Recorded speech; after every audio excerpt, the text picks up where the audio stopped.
CPM സംസ്ഥാന secretary Govindan മാഷിൻ്റെ വാർത്താ സമ്മേളനത്തിലെ വിശേഷങ്ങൾ വല്ലതും അറിഞ്ഞായിരുന്നു?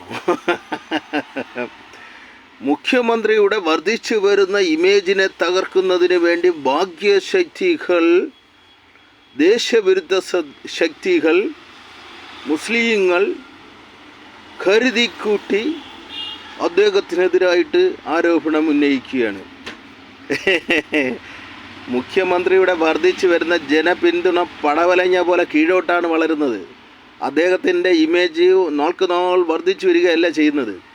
അദ്ദേഹവും അദ്ദേഹത്തിൻ്റെ മകളെ രക്ഷപ്പെടുത്തുന്നതിന് വേണ്ടിയും മരുമകനെ രക്ഷപ്പെടുത്തുന്നതിന് വേണ്ടിയും കുടുംബത്തിൽ പണം ഉണ്ടാക്കുന്നതിന് വേണ്ടിയും കാട്ടിക്കൂട്ടുന്ന കോപ്രായങ്ങൾ, ബിസിനസ്സുകൾ, നാടകങ്ങൾ, അദ്ദേഹം മകളെയും അദ്ദേഹത്തിൻ്റെ കേസുകളിൽ നിന്ന് രക്ഷപ്പെടുന്നതിന് വേണ്ടി RSS നേതാക്കളുമായിട്ട് കൂടിക്കാഴ്ച നടത്തുന്നതിന് വേണ്ടി ADGPയെ ചുമതലപ്പെടുത്തിയത്